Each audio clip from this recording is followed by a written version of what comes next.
That is a big engine.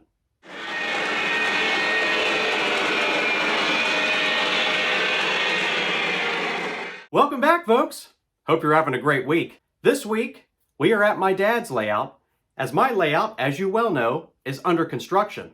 Well, actually, you might not know. If this is your first time coming to my channel, welcome aboard. I'm RBP, the train guy. That was weird. What am I doing? We do O-gauge trains here, and today we have an awesome steam engine that we're going to be looking at. We are looking at the mighty Union Pacific 9000. This is a 4-12-2 wheel arrangement. That's a ton of wheels. In fact, let's count them together, shall we? Flip it carefully. 1, 2, 3, 4, 5, 6, 7, 8, 9, 10, 11, 12, 13, 14, 15, 16, 17, 18 wheels on this engine. 18 wheels. And we're going to see them all spinning in just a bit. So sit back, relax, and enjoy.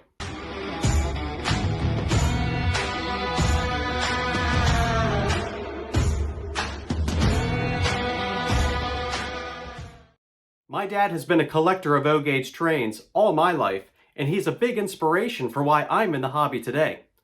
He mainly collects railroads such as the B&O, the C&O, Chassis System, Western Maryland. Are you sensing the theme here? And he recently retired. Congrats, Dad. Congrats on your retirement. So much time for trains. And of course, we had to get him a gift. And what did we get him? We got him a train engine. And can you guess what road name we got him?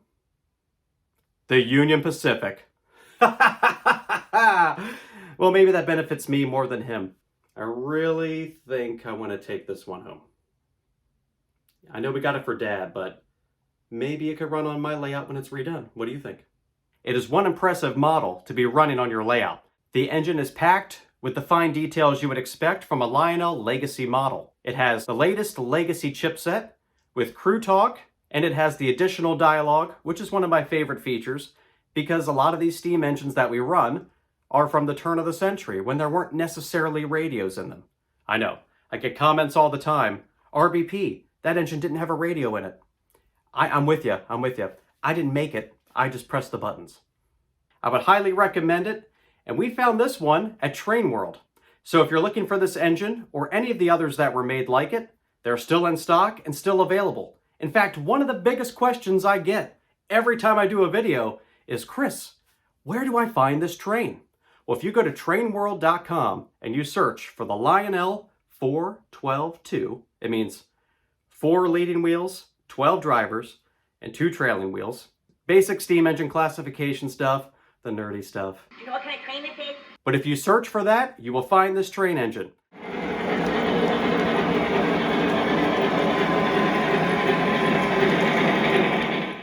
The Union Pacific 4-12-2 steam locomotive first appeared in 1926.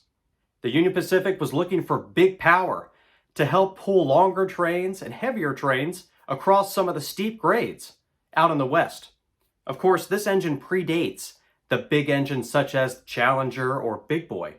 So this was really an engineering feat, and the engine was built by the American Locomotive Company. The engine was 102 feet long and weighed 782,000 pounds.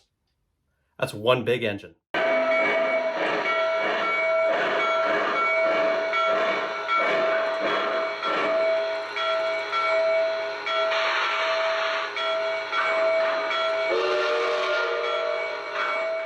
Unlike most of the steam engines that we're used to seeing, the 4-12-2 had 3 steam cylinders, and the goal was to achieve higher speeds with lower coal consumption.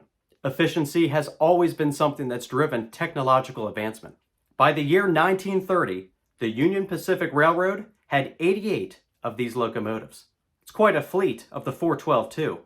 Of the 88 engines that were produced, only 1 survived and remains today. And that's the one you see here on the track, the number 9000.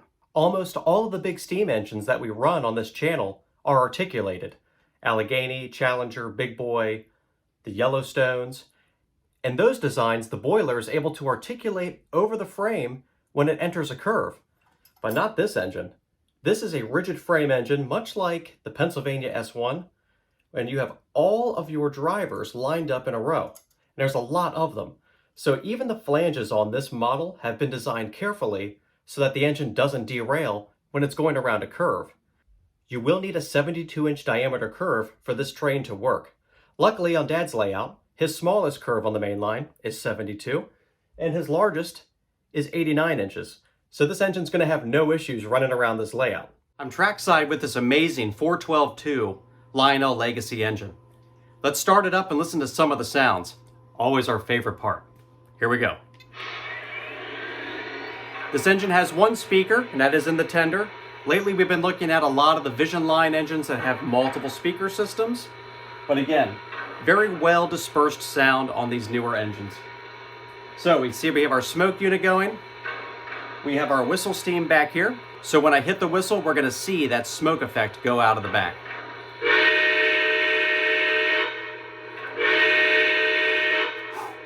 You gotta love that. One more time. All of Lionel's modern engines have multiple whistle sounds in them. You can access those by pressing the aux 1 button on your remote or your app. Here we go, aux 1. We're gonna switch through and listen to some of these different whistles. Not quite a Norfolk and Western engine. Let's pass that one.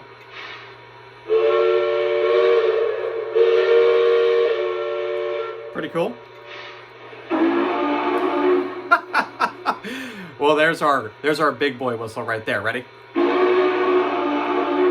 a lot of that whistle lately. Pretty.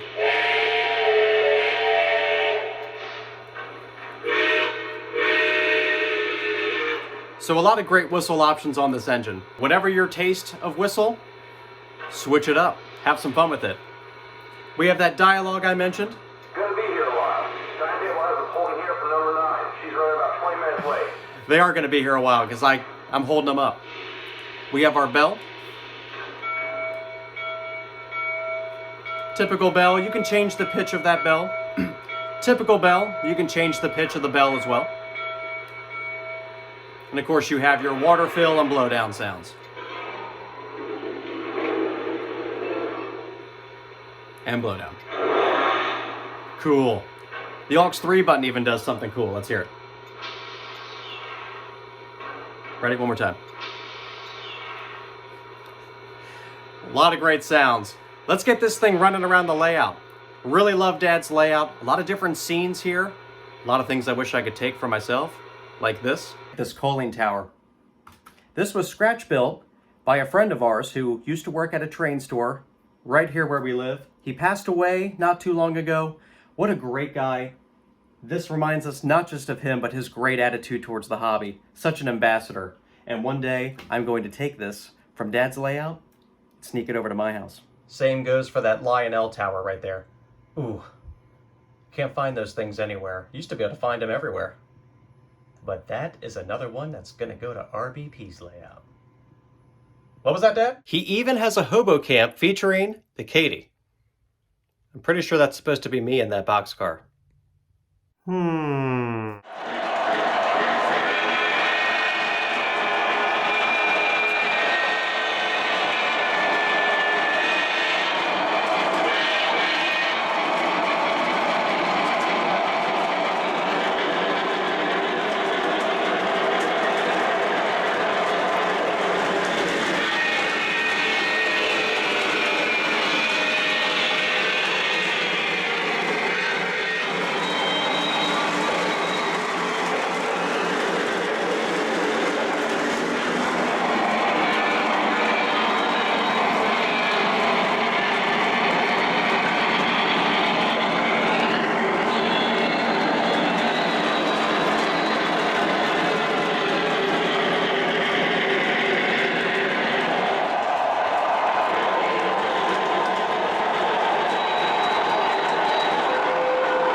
So what did you think of Lionel's 412-2?